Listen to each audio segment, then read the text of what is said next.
As obviously terrible as the Ukraine conflict is, there's no situation that could not be made worse by hasty emotional decision making from Western politicians. This is Ben Scallon and you're watching Gript Media.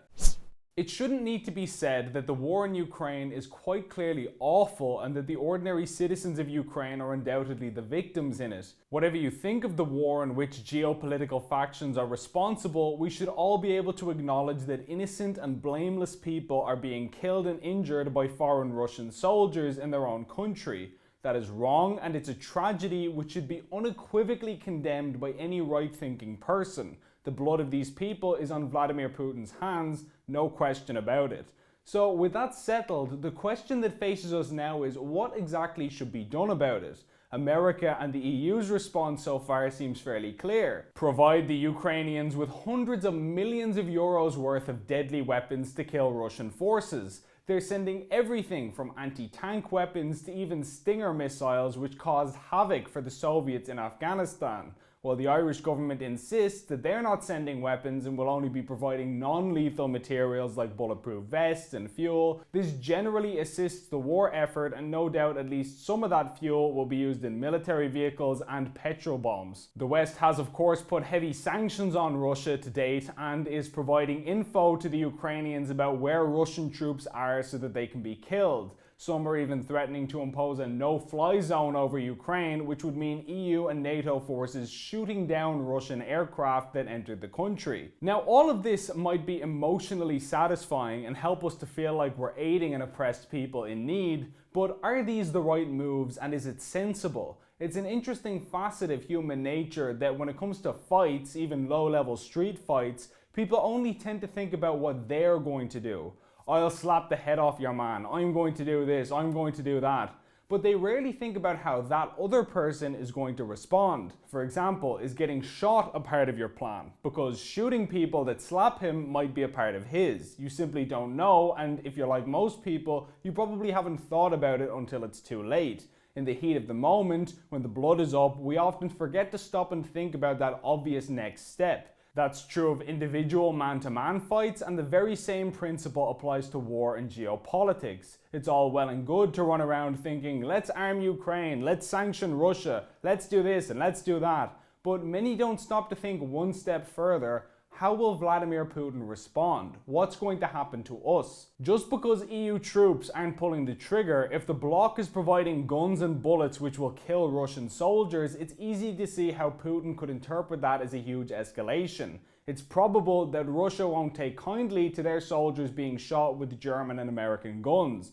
You may say, well, Russia deserves it and Ukraine needs our help, and that very well may be true. But we should realize the gravity of this decision before we make it, not after, and acknowledge that the situation is ratcheting up big time. The EU has never in its history provided weapons to another country in wartime. It's always branded itself as a peace project, so this is unprecedented and should give us pause. Imagine if, hypothetically, the EU states were at war with a foreign power and China was giving our enemies guns and bombs to kill us with. Most people would consider China to be throwing its hat into the arena there. Rightly or wrongly, it would warrant a big response. And it's likely that Russia feels similarly about us. They're not going to take this lying down. At this point, I have to stress, none of this is a defense of Putin or a critique of Ukraine.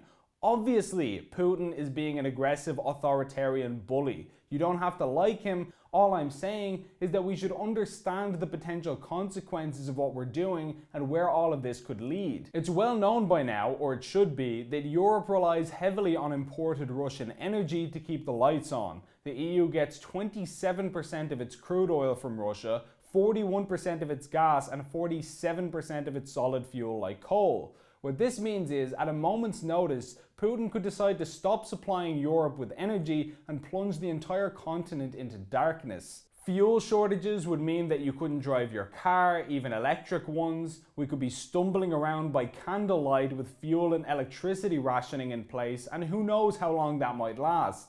the economy would grind to a complete standstill. In Texas, around this time last year in 2021, power went out during a cold snap and hundreds of people across the state died in their home from the cold, including one 11-year-old boy who froze to death in his bed. People were forced to huddle in their cars with the heating on to avoid literally dying of hypothermia. This happened in a first world, modern, developed country like the US last year.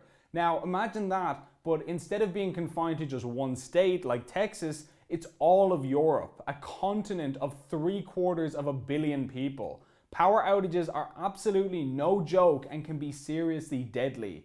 And don't think that this can't happen to us. The European power grid almost collapsed a year or so ago just from a bout of particularly cold weather. And that was an accident, just a fluke. So imagine what could happen if it was another world superpower deliberately attacking our energy supply during an energy crisis.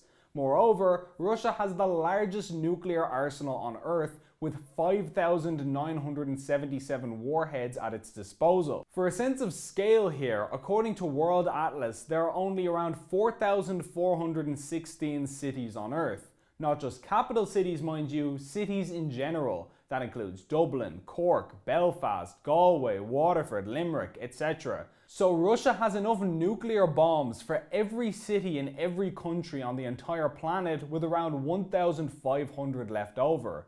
Maybe you say, well, Putin wouldn't be mad enough to use nukes. Sure, that would mean him being destroyed too. That's what mutually assured destruction is all about. But he's already put Russia's nuclear forces on special alert, and Russian state-run media is saying some fairly concerning things about the prospect of nuclear annihilation. Dmitry Kiselyov is a journalist appointed by Putin to run Rossiya Segodnya, a Russian state news agency. He used to work for USSR Central Television and has long been a major media voice in the country. This week, Kiselyov said on air, "Our submarines can shoot more than 500 nuclear warheads. This would guarantee destruction of the USA and all other NATO countries. In accordance with the principle, why do we need the world if Russia isn't in it?" In addition to this, Russia's foreign minister Sergei Lavrov has just said this week that World War III, if it happens, will be nuclear and destructive.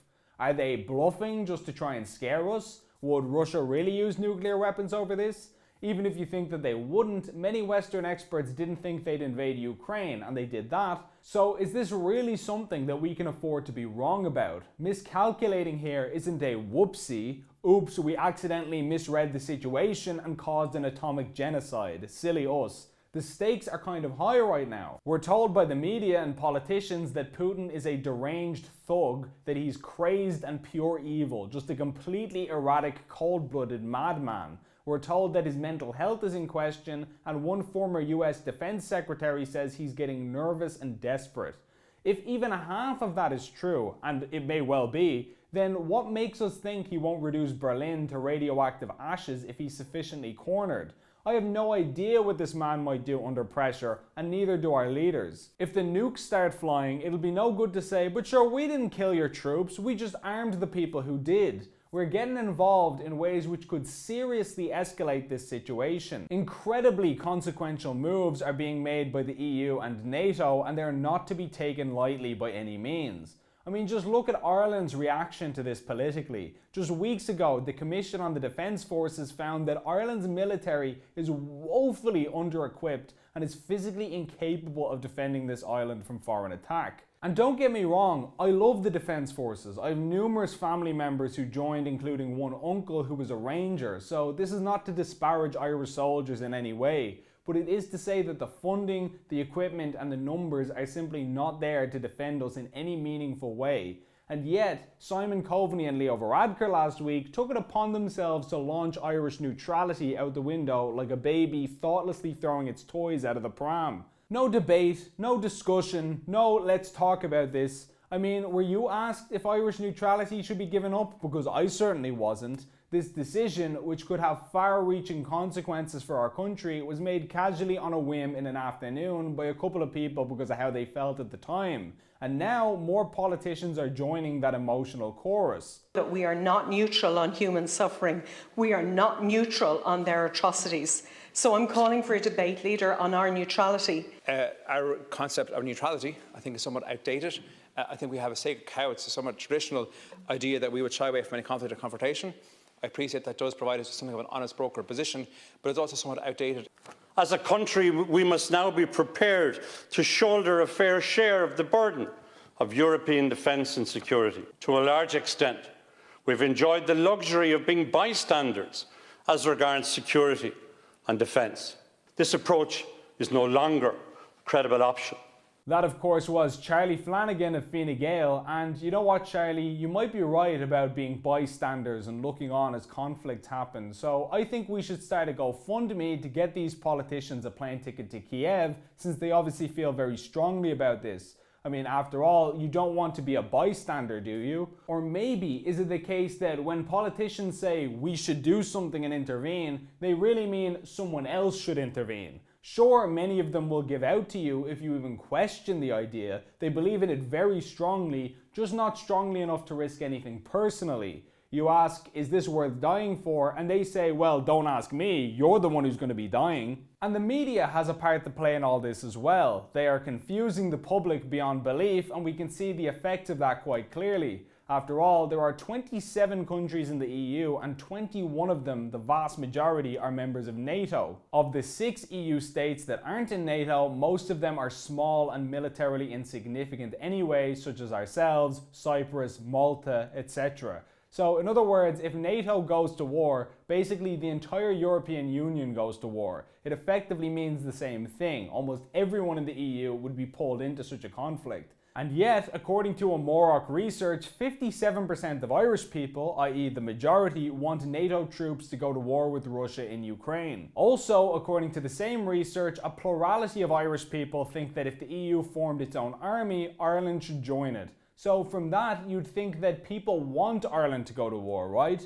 Well, you'd think that, but you'd be wrong. Most people say that they want Ireland to remain neutral, and moreover, when asked, would you be willing to pay more taxes to fund the defence forces, most people say no. So we want to join an EU army, we want the EU to go to war with Russia, but we want to stay neutral and we don't want to invest in the defence forces. Are you starting to notice a pattern here by any chance? It's just completely incoherent reasoning, which just goes to show that we as a nation have not thought this through even remotely. And yet, if you so much as question the wisdom of any of this, many people will attack you as a Russian sympathizer doing the Kremlin's bidding. It is in fact COVID all over again. I mean, what was the line in 2021? Oh, you don't want to lock down society, shred the constitution and end all civil rights? Well, you're clearly a far-right conspiracy theorist trying to murder my granny. And now what's the line in 2022? Oh, you want to pause before taking actions that may cause a world war and global nuclear holocaust? Well, you're a Putin-loving coward who hates Ukraine. It's the same crap, different day, deja vu all over again. In fact, we locked down society and abolished most fundamental freedoms for years, supposedly to stop hospitals from being overwhelmed by a flu-like disease. So riddle me this. What kind of strain would a nuclear war put on hospital systems? Or having mass blackouts for a block of 500 million people? Or cyber attacks? Many of the same people calling for this were telling us like a month ago that we should be willing to pay any social or economic price to prevent COVID. Their attitude was, if shredding the constitution is what it takes to stop this virus, then so be it, whatever it takes. They weren't willing to risk anything, no matter how small. And yet just a few weeks later, if you're not willing to risk everything, including a global atomic apocalypse, then you're a bad person and you're probably on the Kremlin's payroll. These are the same people who have been wearing 46 mask layers, advocating for bi-weekly booster jabs and hiding in their basement for 2 years bathing in Dettol, and they're now saying, no time for caution lads, let's just start shooting missiles at them and see what happens. If we die, we die. It's literally insane. Of those who support NATO and the EU going to war with Russia, I'd actually like to know what percentage of those would instantly change their mind if even one small bomb fell on Dublin. How many people would stick to their guns if the power went out for as little as, say, 3 days? As soon as they began to feel the consequences and it stopped being a vague, nebulous idea, my guess is some people would start to feel very differently about all this. There is no doubt a case that one could make for intervening in this conflict. The Ukrainian people do not deserve what's happening to them, and it's terrible. But if we act recklessly and we end up with the nuclear obliteration of tens or hundreds of millions of innocents around the world, babies, pregnant women, old people, priests, family men, then good intentions and noble sentiment will not be enough to put the pieces of our destroyed planet back together. Maybe these moves are the right moves, but we should stop and think long and hard before we make them and consider the possible ramifications with great care. No matter how bad the situation is now, there is no tragedy so bad that emotional and rash decisions could not make them much worse. Please like and share this video, and if you enjoyed it, please consider signing up for a monthly donation via the link on screen to help us produce more content like this. Alternative media like Gript needs all the assistance it can get, and every donation goes a long way. As always, thanks for watching.